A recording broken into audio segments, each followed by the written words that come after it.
Hello and welcome back to Ultimate Recon Gaming here with Johnny. Today we're playing the King's Dilemma Chronicles. On this game, you will find the link in the description to the Steam.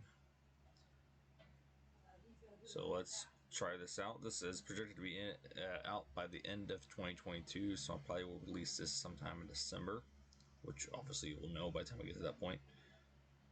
But it's not the only one. Just kind of tell you where everything's at.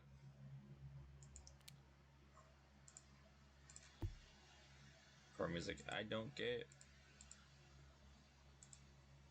Survey. No. Ugh.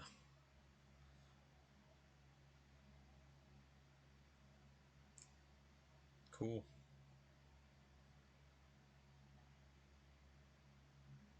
Those variants of small kingdoms and raider tribes conquered in wars or united by diplomacy over the centuries to be incorporated as duchies or marks. Little is known about what happened before this age of fragmentation, but what we know for sure is that all the lands of the known world were ruled by several lost civilizations throughout the ages. What caused these civilizations to fall is unclear.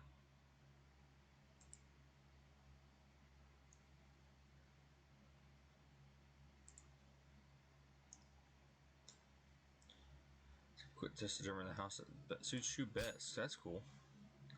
In a financial crisis, is it moral to sacrifice knowledge in order to save money? It's a good question. Well, if we sacrifice knowledge,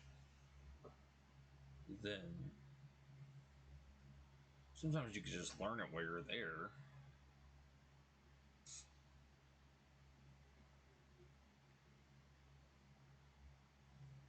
I say I to this one. Hold it down. Got it. Is it okay to restrict certain religious practices that clash with the established cult?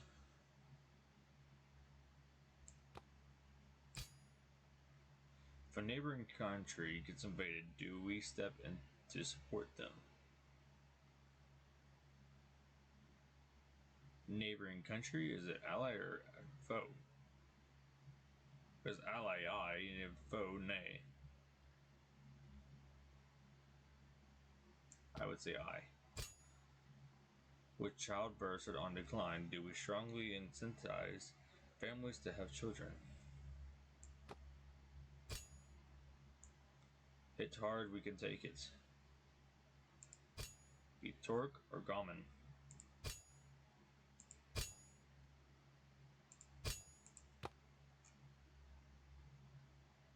Marquis of Torque or Dukes?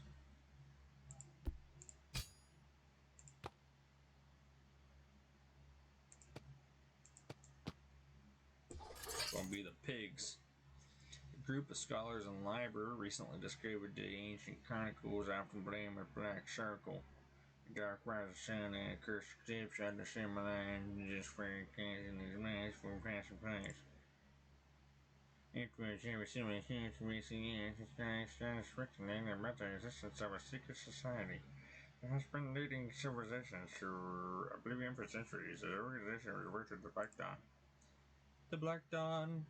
Some think that are a force of chaos, others view them as an engine for creative destruction, and some view them as the heralds of a new dawn, harbingers of progress and change.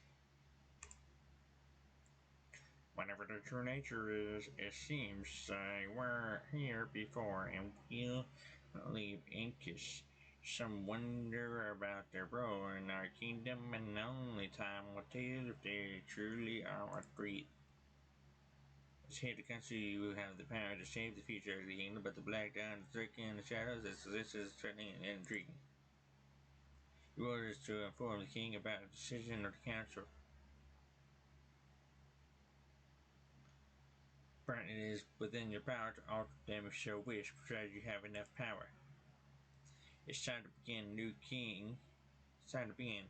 New king is about to be crowned. How will the fortune of Inkish and food? I don't know why I'm talking like that. The trumpets strike. 3 rising notes and 81 doves are released as Harold V is crowned king by the prior mother of the colt. The people erupt in cheer of joy. Our hopes of enduring prosperity are renewed with a new king. Foreign dignitaries from Kalsukapia, Sidlala, and Midhill come to the royal castle to evaluate the new king and win his favor. Their ceremony is followed by a feast of lasting for 3 days and nights along all the streets of Libor, our capital city. A week later, sitting on his throne behind the grand chiseled door of the council room, the new king addresses us. For the first time, any authority is flickering, and power can be a blessing or a curse for those whom it is exercised, he says. After a long pause, he adds, ruling is an unsolvable dilemma.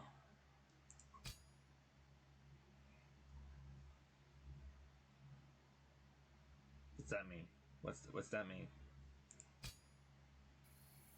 The King's Dilemma, City of Tents.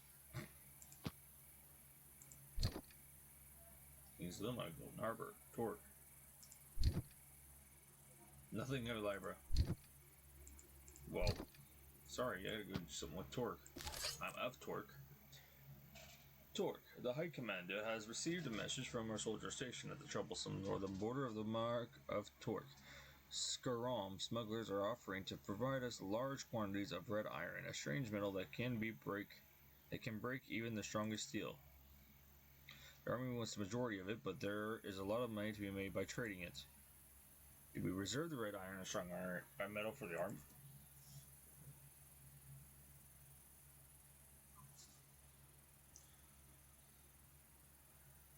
Aye.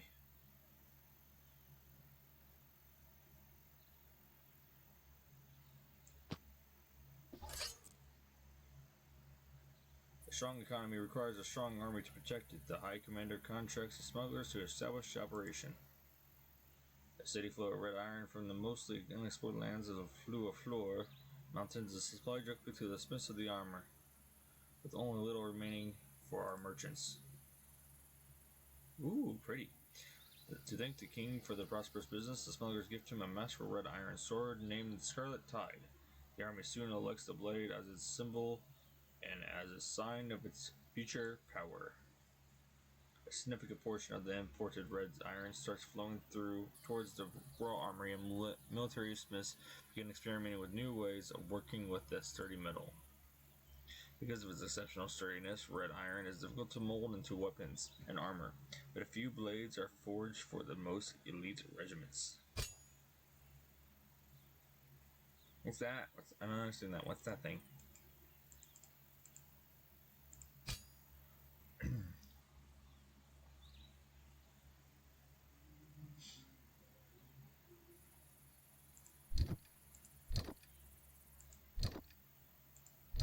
Sorry, except more about Torque. Hold on. The Scarlet Tide. We have lost contact with the smugglers. Many think they fell prey to Scaram raiders in the lawless mountains. Some suggest that we should send a military contingent to investigate. A dangerous quest as it is could be seen as trespassing by the kingdom of Inkul, further to the north, with whom we have not had contact for decades, whose military strength is unknown. Do we send the army to investigate the smuggler's disappearance?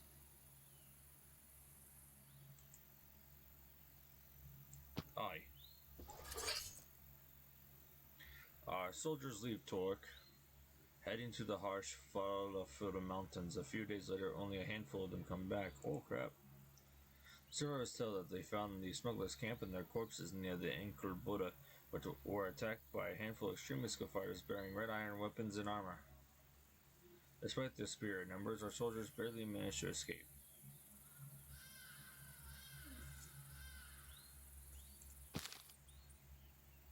Despite the relatively short distance, contact with the Kingdom of Inkul was lost for decades. The bitter lands that decide us allow very few exchanges, and they never had much to offer anyways.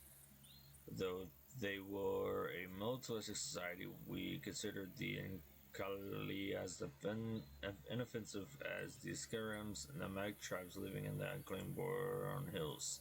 Yet, despite the small numbers, it seems to become a threat thanks to the Red Iron. They must have discovered it only recently, but they mastered it, harvesting and smithing much better than we. The Scots we sent even sighted an impressive fortress reinforced with huge red iron plates that they called the Crimson Keep. What's that thing doing?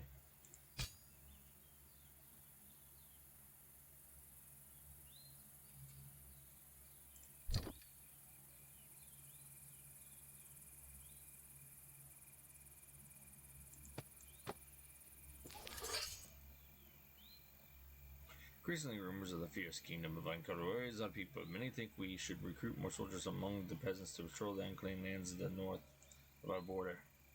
Scholars believe we should instead investigate the customs of Ankle to ascertain whether they really are a menace and to clarify the misunderstanding caused by the smugglers. Do we recruit more peasants into the army? Nay.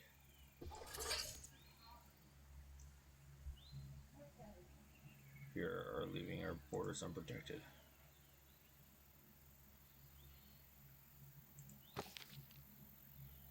After the initial diplomatic incident, our diplomats have been formally invited to the Northern Court at the Crimson Keep, where they are welcomed respectfully but coldly. Nicole is a small but highly competitive society. The clans constantly struggle for leadership, and their warrior kings must display continuous strength to stay in power, which explains their exceptional military prowess.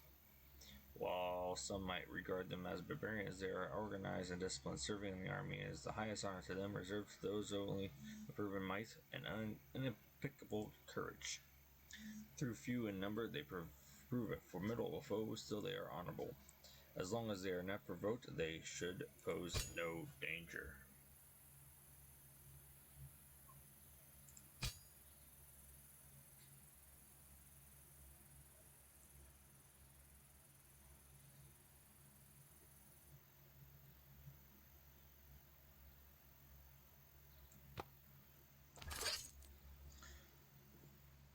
Murano, a rich merchant from a remote desert town called the City of Tents, wants to negotiate a lucrative trade agreement. Among his sample of goods is a slave concubine in change.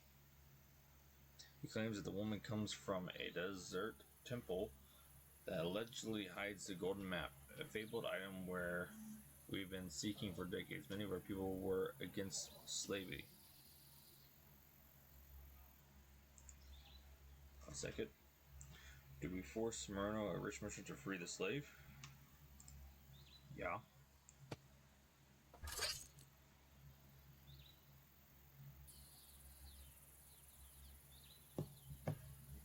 We can't tolerate slavery. We force the merchant to free his concubine and send her away.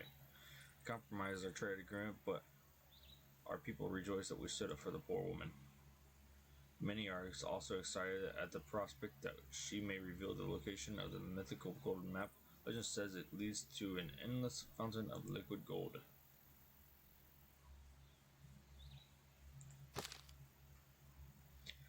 Sarah, the woman we freed from slavery, comes from a remote temple of the Mother in the south of Marudi, which we call the Ivory Desert. She says the golden map is guarded by this temple. Sarah was kidnapped and enslaved by her former master while visiting the City of Tents. Her story becomes quite popular in the kingdom and spurs a burst of interest in the unexplored southern continent that she calls Unfuta. Sarah claims that it is the land where the ancient Sabidian League once prospered and fell. Our scholars immediately start preparing a caravan to retrieve the golden map and take Sarah back home, but traversing the Ivory Desert, famous for tempest of burning white sand, will not be easy.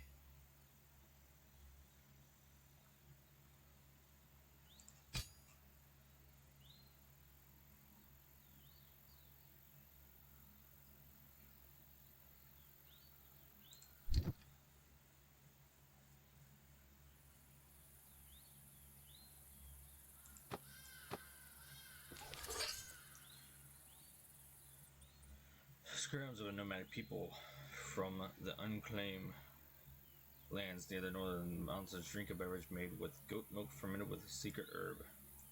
Our soldiers are eagerly purchasing it, and the guild mistress would like to import it, thinking it could be a successful product. However, it is strongly alcoholic, and some question its wholesomeness.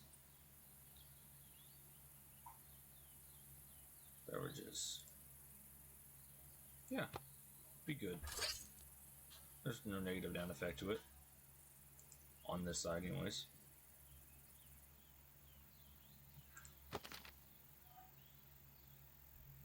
Uh-oh.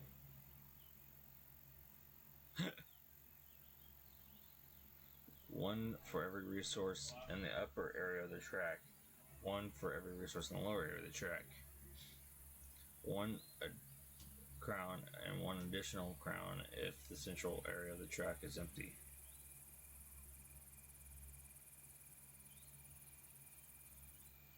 Abdicated. I don't understand.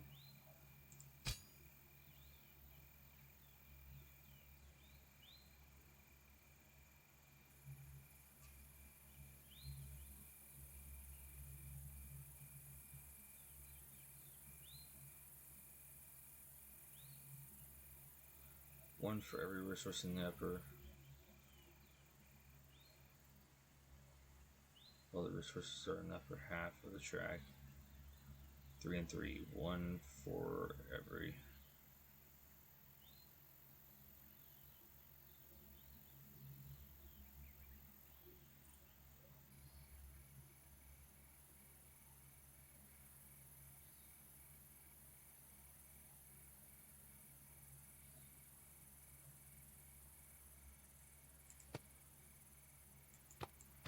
I don't really understand, but okay.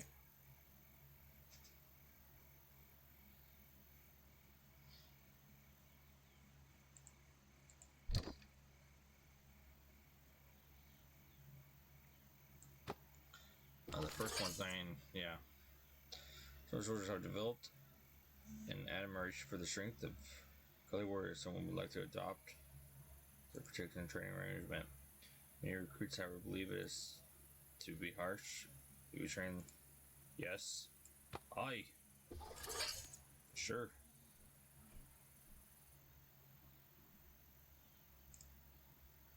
They know how to train, obviously. Let's pick it up. It's a good culture, I guess.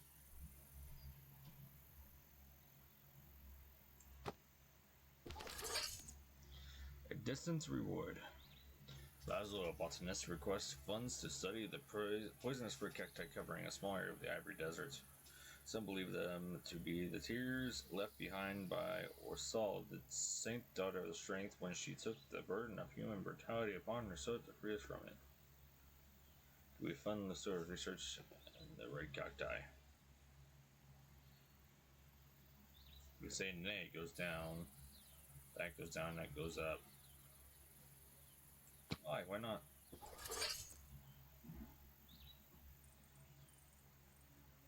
Good knowledge.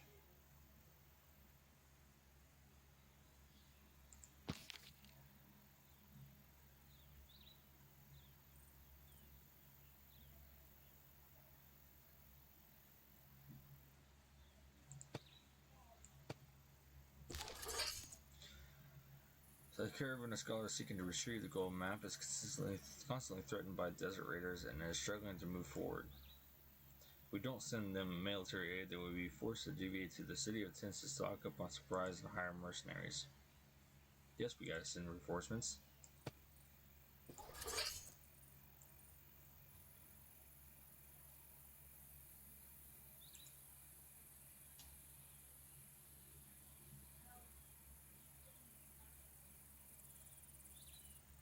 Oh, that sucks.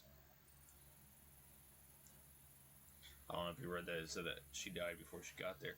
For warning for days, our expedition sights Rocky 2 protruding from the desert. The rock into the temple stop it. Our scholars think it dates to the time of the Omen, the first king, but it is pillaged recently. Inside, they find dried up corpses of dozens of sand priests and in the cult of the mother, then through we worship the same goddess had lavish ways in stark contrast with the sober purity of our cult. The ruins of surrounds a huge oasis and base for rough interpretations of ancient inscriptions is the altar hall in which called Chalice Peak. Most of the temple's riches were stolen by the raiders, but the inscriptions suggest a bigger treasure may be hidden in a secret chamber.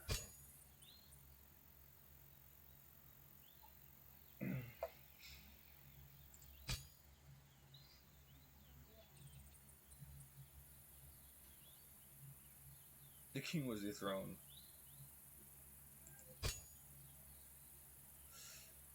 He was abdicated and he was dethroned. Wow.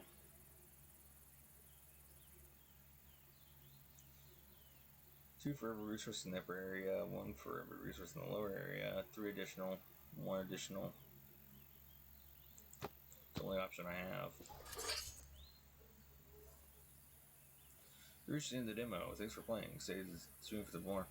So this one is okay. I'm not really into the text-based games, so it was a text-based tactical game, I would say. Or decision-making text-based game. That's what I would say it is. But if it's something you enjoy, again, in the description you'll find the link to the Steam for this game.